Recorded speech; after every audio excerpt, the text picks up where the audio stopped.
रहमानिर्रहीम।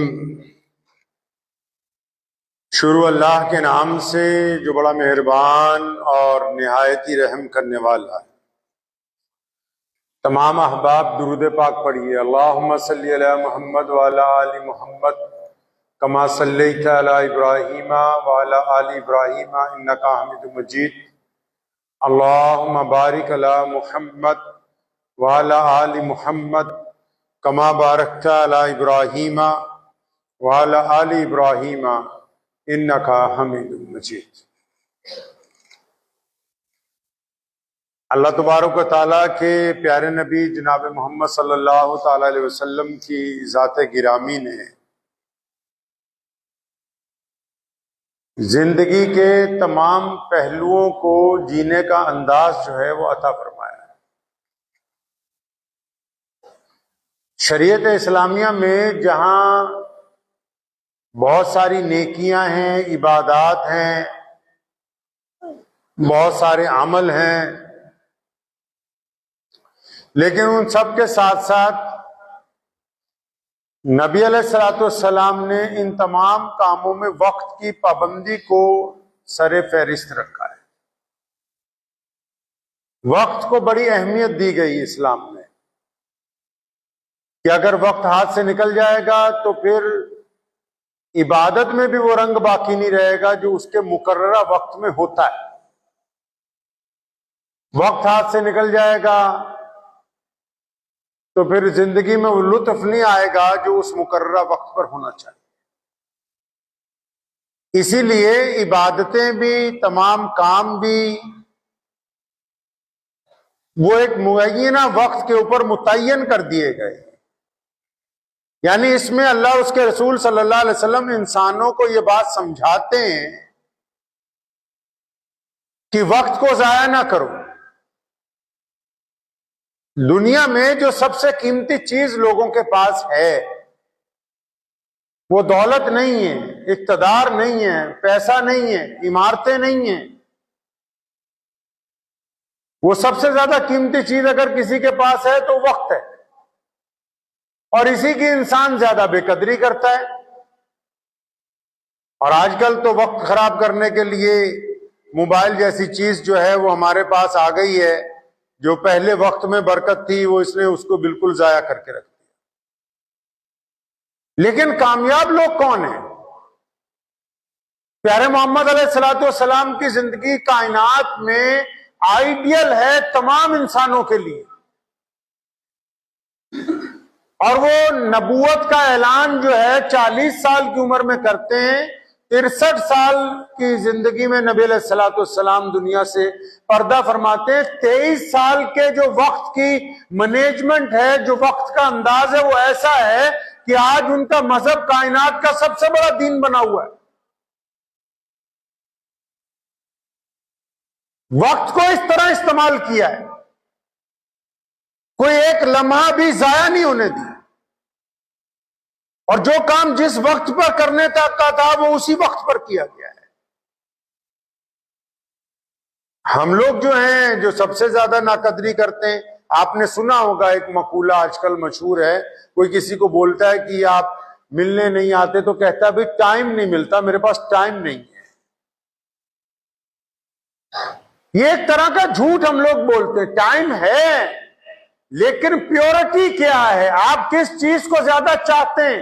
Time तो आपके पास mobile देखने के लिए बहुत है, टाइम तो बाजार में घूमने के लिए भी है, टाइम तो बागीचों में घूमने के लिए भी है, टाइम सैर सपाटा करने के लिए भी है, टाइम गप्पे मारने के लिए भी है। हम दूसरे को जो कहते हैं टाइम नहीं है, वो हम एक तरह का झूठ बोलते हैं। दरअसल ये होता है कि हमारा दिल क्या चाहता है, हम कहां पर अपना वक्त लगाना चाहते हैं। ये कहना है कि हमारा वक्त जो है अभी तबीयत नहीं चाह रही है आपसे मिलने की, हम उस झूठ को छुपाने के लिए कहते हैं भाई वक्त नहीं है। वक्त तो है, वक्त तो नमाज पढ़ने के लिए भी है हमारे पास, काम करने के लिए भी है, जिंदगी में तरक्की करने के लिए भी वक्त है। लेकिन हमने अपने काम को, अपने इबादात को अपनी कमजोरी के दरमियान ढाल रखा है। हम मशवरे ही करते रहते हैं।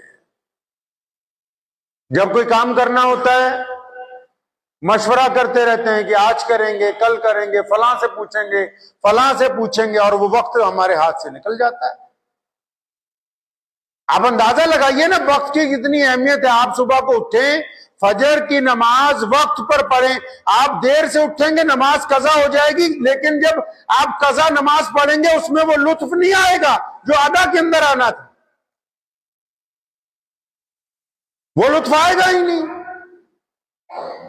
आप सुबह नाश्ता अगर वक्त पे ना कर सकें और आप दोपहर को चाहें कि मैं दोपहर का खाना खाने की बजाय नाश्ता कर लूं, नहीं, वो जो नाश्ते का लुत्फ था वो सुबह की ही ठंडी हवाओं के दरमियान था, वो दोपहर की तपती हुई गर्मी के दरमियान वो लुत्फ नहीं हासिल हो सकता। मशवरे कर रहे हैं एक दूसरे से। एक बुजुर्ग ने कहा कि अगर कभी मशवरा करना हो, किसी से सलाह करनी हो, तो फरमाते हैं कि कभी बुज़दिल आदमी से सलाह ना करने जाना। जो बंदा हो बुज़दिल ना, डरपोक हो। हमारे नबी अलैहिस्सलाम जब दुआ करते थे, उनकी दुआएं उम्मत को सिखाने के लिए, बात समझ लीजिए पहले, नबी अलैहिस्सलाम की जो दुआएं हैं वो उम्मत को समझाने के लिए, उम्मत के लिए हैं। और आप सल्लल्लाहु अलैहि वसल्लम ने दुआ में बारहा कहा कि अल्लाह मैं बुज़दिली से आपकी पनाह चाहता हूं। यानी नबी अलैहिस्सलाम भी अपनी उम्मत को, दुनिया के इंसानों को ये समझा रहे हैं कि जो बुज़दिल इंसान होता है, जो डरपोक होता है, अगर तुम उसके पास मशवरा करने के लिए जाओगे, तो अगर आप कोई नेक काम करना चाहते हैं, कोई कारोबार करना चाहते हैं, किसी से ताल्लुकात बनाना चाहते हैं, कहीं आगे बढ़ना चाहते हैं, कोई नेकी के लिए 2 कदम चलना चाहते हैं, तो जो बुज़दिल होगा वो आपको डराएगा। आप क्योंकि मशवरा करने बुज़दिल के पास चले गए, वो अब आपको डराएगा, हाँ ऐसा करेगा तो ये हो जाएगा, वैसा करेगा तो ये हो जाएगा। बुज़दिल आदमी जो है, जो डरपोक इंसान है, वो आपको कभी अच्छा मशवरा नहीं दे सकता। दूसरे नंबर पे जो कंजूस आदमी हो, अगर आप कंजूस आदमी, चाहे वो अरबपति क्यों ना हो, आप उसके पास मशवरा करने चले गए, वो कभी आपको नेकी का, अच्छाई का, कभी आपको भलाई के ऊपर खर्च करने का, माँ बाप पर खर्च करने का, भाई बहनों पर खर्च करने का, अजीजों अकारिब पर, दोस्तों पर, मोहताजों पर खर्च करने का मशवरा देगा ही नहीं, क्योंकि खुद कंजूस है। बहुत सारे इबादत गुजार ऐसे होंगे जो पंजगाना नमाजें लेके अल्लाह ताला के हुजूर जाएंगे, लेकिन उनकी नमाजें उनके मुंह पर मार दी जाएंगे। क्यों? क्योंकि वो मालदार होने के बावजूद सारी जिंदगी कंजूसी से काम लेते रहे, कोई चैरिटी का काम किया ही नहीं, किसी के लिए कोई काम ही नहीं किया, बस नमाज पढ़ते रहे। तो बुजुर्ग कहते हैं कि बुज़दिल से भी मशवरा ना करो क्योंकि तुम्हें डरा देगा, कंजूस से भी मशवरा ना करो क्योंकि वो तुम्हारी हिम्मत अफजाई नहीं करेगा, वो आपको कंजूसी के गुर सिखाएगा, फराकी के गुर नहीं सिखाएगा। तीसरे नंबर पे फरमाते हैं कि लालची के पास भी मशवरा करने ना जाओ। जो लालची आदमी है वो आपके मशवरे में पहले ये समझेगा कि मेरा इसमें कोई फायदा नजर आ रहा है कि नहीं नजर आ रहा। अगर उसको अपना फायदा नजर नहीं आ रहा तो वो आपको अच्छा मशवरा नहीं दे सकता।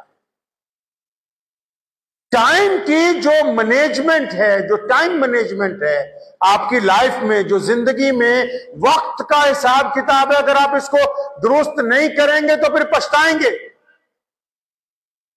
जिंदगी की पहली 2 दहाइयां इल्म हासिल करने के लिए, आगे की 2 दहाइयां तरक्की हासिल करने के लिए, 10 से 20 साल की उम्र इल्म हासिल करने के लिए, 30 से 40 साल की उम्र तरक्की हासिल करने के लिए, 50 से 60 साल की उम्र जिंदगी का लुत्फ उठाने के लिए, कि अब तमाम काम उरूज पर पहुंच गए, अब जिंदगी का लुत्फ उठाना है। और यहां क्या हो रहा है, हमारे यहां क्या हो रहा है माशरे में, और खासकर हमारे मुल्क में, क्या मुसलमान हो या गैर मुस्लिम हो, जिसके बच्चों को पूछो जी क्या कर रहे हैं, वो जी कैरियर बनाने में लगे हुए हैं, पढ़ रहे हैं, बड़ी बड़ी डिग्रियां लेने जा रहे हैं। अच्छा जी कैरियर बनाओगे, कितने साल में कैरियर बनेगा? कोई 30 साल में कैरियर बना रहा है, 35 साल में कैरियर बना रहा है, 40 साल में कैरियर बना रहा है, और इन 30-40 सालों में शादी हो नहीं रही। कैरेक्टर जो है, किरदार जो है, कैरेक्टर का बेड़ा गर्क कर दिया गया। अब जब कैरियर बना है तो कैरेक्टर अपने हाथ से निकल गया है। अब कैरेक्टर में कुछ नहीं बचा, ना अजीजदारी है, ना किसी से वफादारी है, ना रिश्तों में वो पाकीज़गी है। क्योंकि यूरोप की तालीम ने दिमाग में बिठा दिया कि सिर्फ पैसा कमाओ, पैसा कमाओ। अगर सिर्फ पैसे कमाने से ही दुनिया तरक्की हासिल कर सकती तो दुनिया के जितने बड़े लोग हैं वो इक्तदार की कुर्सियों पर बैठ जाते हो और कभी वो उतरते नहीं बादशाही से नीचे। मोहम्मद रसूलुल्लाह सल्लल्लाहु अलैहि वसल्लम ने वक्त की पाबंदी का जो हुनर दिया इंसानों को, नमाजों के जरिए जो डिसिप्लिन सिखाया मुसलमानों को बिलखुसूस, कि फला नमाज का वक्त इतने बजे से इतने बजे तक, फला नमाज का वक्त इतने बजे से इतने बजे तक, सहरी का वक्त इतने बजे, इफ्तार का वक्त इतने बजे। ये जो डिसिप्लिन रसूलुल्लाह सल्लल्लाहु अलैहि वसल्लम ने सिखाया, ये आम जिंदगी में भी लागू होना चाहिए। जो आम जिंदगी है आपकी, उसमें भी, कि ये नहीं अगर सोए हैं तो सोए रह गए, अगर कहीं गप्पे मारने बैठे तो गप्पे ही मारते रहे, अगर कहीं वैसे ही किसी के साथ सड़क पे खड़े तो खड़े ही रह गए। नहीं, हर शय के लिए वक्त मुतय्यन करना होगा। आज हमारे पास देखिए, लोगों के पास मोबाइल चलाने का वक्त है, गप्पे मारने का वक्त है, खुराफात करने का वक्त है। अगर आप उनको पूछो माँ बाप के पास बैठने के लिए वक्त मिलता है तो बोलेंगे टाइम नहीं। मियाँ बीवी के साथ बात करने के लिए वक्त मिलता है तो बोलेंगे टाइम नहीं। बच्चों के स्कूल में जाने के लिए वक्त मिलता है तो बोले हमारे पास तो टाइम ही नहीं है। तो टाइम गया कहां? उसका किया क्या आपने उस वक्त का? अब वो जब टाइम गुजर गया, बहुत सारे लोग ओल्ड होम में बैठे हुए हैं, वृद्ध आश्रम जिसको बोलते हैं, बुढ़े लोगों का घर। उन्होंने क्या किया जिंदगी भर? मैं उनकी बुराई नहीं कर रहा हूं, क्योंकि वक्त की मैनेजमेंट ठीक नहीं थी। मोहम्मद रसूलुल्लाह सल्लल्लाहु अलैहि वसल्लम ने हमें तालीम दी है, क्या समझाया? फरमाया 5-6 साल तक बच्चे को छाती से लगा के पालो, चिमटा के। हमने 2 साल के बच्चे को प्ले वे स्कूल में भेजना शुरू किया, 3 साल के बच्चे को प्ले वे स्कूल में भेजना शुरू किया, 4 साल के बच्चे को बोर्डिंग स्कूल में भेजना शुरू किया, 6 साल के बच्चे को फिर सुबह से शाम तक स्कूल और ट्यूशनों पे शुरू किया। अब हुआ क्या कि बच्चे के दिल में जो माँ बाप की मोहब्बत रचनी बसनी थी, वो वाला वक्त बीच में से निकल गया। अब जब माँ बाप बुढ़े हुए तो बच्चे के जज्बात में वो कदर ही नहीं है जो माँ बाप की कदर होनी चाहिए। उसके दिल में वो दर्द ही पैदा नहीं हुआ, वो अपनाइयत ही नहीं आई, क्योंकि सारी जिंदगी बच्चे को टाइम नहीं दिया। अब बच्चा आपको टाइम देने के लिए तैयार नहीं है, इसलिए इसका कहा कि वक्त की मैनेजमेंट अगर आप दुरुस्त रखते, आप बच्चे को वक्त देते उसकी जवानी तक, वो बुढ़ापे में कब्र तक आपको वक्त देता। क्योंकि आपने टाइम उड़ा दिया बीच में से और आप खुराफात में लगे रहे। अब आप कोस रहे हैं बच्चों को, क्योंकि आपने टाइम मैनेजमेंट में उस जगह को खाली कर दिया। अब जो खला आती है, याद रखिएगा, ये दरवाजा खाली है तो इस जगह को जो खाली आ गई, इसमें से हवा आ रही है। जिंदगी में जो भी गैप आएगा, इबादत में अगर खला आ गई तो गुनाह उसमें शामिल होंगे, रोक नहीं सकते वो। आप कारोबार करते हैं लेकिन गद्दी पर नहीं बैठते तो वहां चोरी होगी, मक्कारी होगी, वहां आपसे दगा होगा, वो रुकेगा नहीं। आप किसी चीज के निगरान है, आप निगरानी पर वक्त मुकर्रा पर नहीं पहुंचते तो फिर उस चीज का नुकसान होकर रहेगा, उस नुकसान को कोई रोकने वाला नहीं। क्योंकि कोई भी चीज खाली नहीं रहती। कोई चीज दुनिया को नहीं देखते कैसे चल रही है। अब तक हजारों लोग आए, आज कितने हजारों लोग कब्रों के अंदर बैठे हुए हैं, इन सड़कों की रौनक तो कम नहीं हुई। कोई चीज खाली बाकी रहने वाली नहीं है। आप जिस चीज को जितना खाली करेंगे उतनी दूसरी चीज आ जाएगी दरमियान में। इबादत को खाली करेंगे, आप नमाज नहीं पढ़ेंगे, गुनाह उसमें आएगा। आप नेकी नहीं करेंगे, बदी आपके दरमियान आ जाएगी। आप वक्त नहीं देंगे, घाटा आपके पास आ जाएगा। आप रिश्तों को पानी नहीं देंगे जिस तरह पौधों को देते हैं, ताल्लुकात को कायम नहीं रखेंगे तो उसमें हसद आ जाएगा, बदगुमानी आ जाएगी। आप दोस्तों को वक्त नहीं देंगे तो दूरियां पैदा हो जाएंगी। तो आप वक्त का इस्तेमाल करके, क्या यह दीन का हिस्सा नहीं है? क्या मोहम्मद रसूलुल्लाह की सुन्नत नहीं है वक्त का सही इस्तेमाल करना? क्या इसके ऊपर गुफ्तगू नहीं होनी चाहिए? क्या इस पर हमें पाबंदी नहीं करनी? अब बहुत सारे लोग लगे हुए, एक साहब से कल मेरी मुलाकात हुई तो मुझे कहने लगे मैं तो अल्लाह के रास्ते में लग गया। अब ऐसे अल्लाह के रास्ते में लग गए कि घर भी छूट गया, बीवी भी छूट गई, बच्चे भी छूट गए। ये तो मोहम्मद रसूलुल्लाह ने नहीं सिखाया। एक सहाबिया ने आके शिकायत की, फरमाया या रसूलल्लाह ये सारी रात इबादत करता रहता है। डांटा बुला के अपने सहाबी को, फरमाया ये तू क्या करता है? बीवी बच्चों का हक कौन अदा करेगा? रसूलुल्लाह सल्लल्लाहु अलैहि वसल्लम ने जो दीन दिया वो कायनात का सबसे बड़ा मजहब इसलिए है क्योंकि हम सामाजिक व्यवस्था में, हम कारोबार में, हम इबादत में हर एक चीज को उसका जायज हक देते हैं।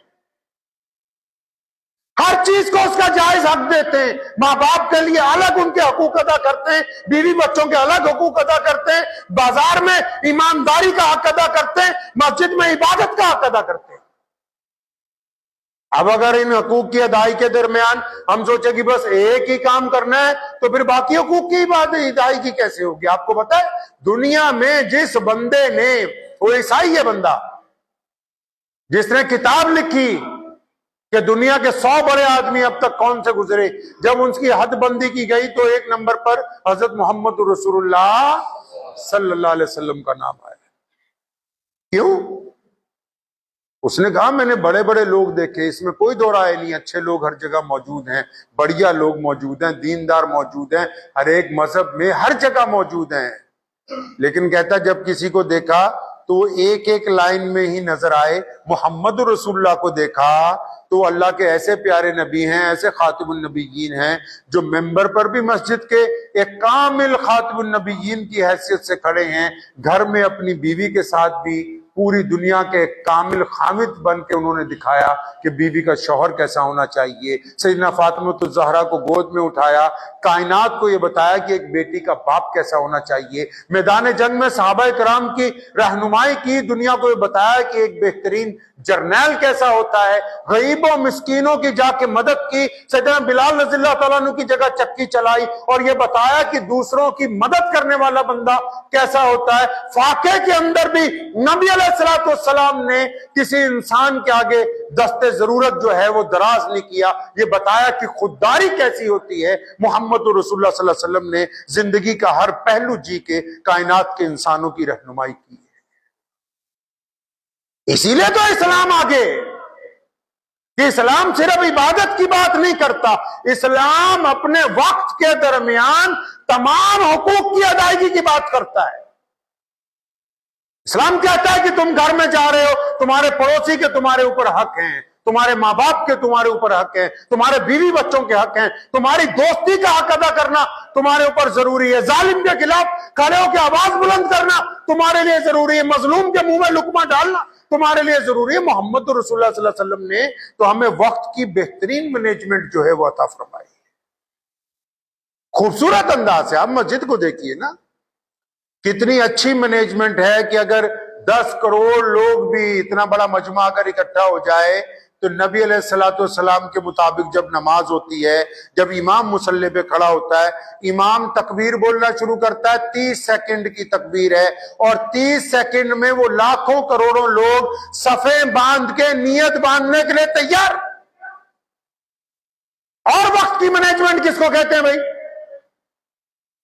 वक्त का सही इस्तेमाल किसको कहते हैं?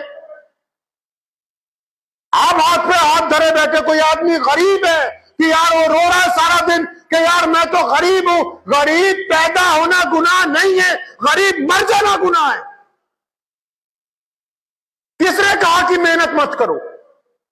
किसने कहा कि हाथ पर हाथ धर के बैठ जाओ? किसने कहा कि तुम बाहर निकल के कोशिश ना करो? किसने कहा कि कारोबार करने की कोशिश ना करो, मेहनत ना करो? अल्लाह ने शर्त लगा रखी, तुम मेहनत करोगे अल्लाह रिज्क अता फरमाएंगे, कामयाबी अता फरमाएंगे। करोड़ों ऐसे लोग हैं जो कल तक सड़क के किनारे सोते थे, आज बेहतरीन महलों के अंदर मौजूद है। क्यों? उन्होंने वक्त को जाया नहीं किया, पूरी ताकत लगा दी अपने जिस्म की, और फिर वो इज्जत हासिल कर ली जो अल्लाह और उसके रसूल सल्लल्लाहु अलैहि वसल्लम ने उनसे वादा किया। आप बैठे हुए हैं, सोचे जा रहे हैं कि वक्त होगा, वक्त होगा। वक्त होगा नहीं, वक्त है आपके पास, आप इसका सही इस्तेमाल नहीं कर रहे। बिल्कुल वैसे ही जैसे आजकल हमारे लीडर और बड़े बड़े मौलवी लगे हुए हैं बत्ती गुल कराने में। वक्त की मैनेजमेंट, अभी तो वक्त है, इनके पास वक्त है अभी कि तैयारी कर सकते हैं मैदान सियासत में। ये अच्छे लोगों को चुन के ला सकते हैं कि हम इनको ला के अपने बतौर नुमाइंदा पार्लियामेंट में भेजेंगे। अभी तो वक्त है इनके पास कि आपस में इत्तेफाक के जरिए एक बेहतरीन सियासी लाएअमल तैयार कर सकते हैं, लेकिन नहीं, क्योंकि वक्त की मैनेजमेंट जो है वो मशवरे की भेंट चढ़ गई है। अमीर नहीं है कोई, बड़ा नहीं है, आपस में कोई अमीर नहीं है, एक दूसरे की रजामंदियों को पहले देखते हैं, मजबूरी के साथ बंधे हुए हैं। अगर अल्लाह और उसके रसूल सल्लल्लाहु अलैहि वसल्लम की इताअत होती तो एक बंदे को अपना बड़ा बनाते, जिस तरह मस्जिद में इमाम को आगे रखते हैं, वो कहता अल्लाहु अकबर तो अल्लाहु अकबर, वो कहता रुकू में चलो तो कहते रुकू में जाएंगे, वो कहता सजदे में जाना तो सजदे में जाएंगे। वक्त का तो इस्तेमाल होना चाहिए ना सही, चाहे वक्त मैदान सियासत में हो। आप किसी को कोसिए नहीं, याद रखें, मुसलमानों को बिलखसूस कहता हूं, किसी कौम को, किसी मजहब को कोसिए नहीं। आपने वक्त का इस्तेमाल नहीं किया, उन्होंने वक्त पर मेहनत की है। आपने वक्त चुगलियों में गुजारा है, हसद में गुजारा है, बरादरीवाद में वक्त लगाया, एक दूसरे की टांगे खींचने पर वक्त लगाया, उन्होंने इक्तदार का हुसूल करने के लिए वक्त लगाया, किस तरह आगे पहुंचेंगे उस पर वक्त लगाया। और आप अब भी वक्त नहीं इस्तेमाल कर रहे वक्त का सही, आपका वक्त अब भी जाया हो रहा है। आपको तो नबी अलैहिस्सलाम की सुन्नतों के मुताबिक अपनी जिंदगी की वक्त मैनेजमेंट करनी होगी, सुन्नत के मुताबिक, जिस तरह नबी अलैहिस्सलाम ने हमें जिंदगी गुजारने के लिए कहा है। और कौन कहता है कि मैदान सियासत में नबी अलैहिस्सलाम ने कुछ नहीं बताया?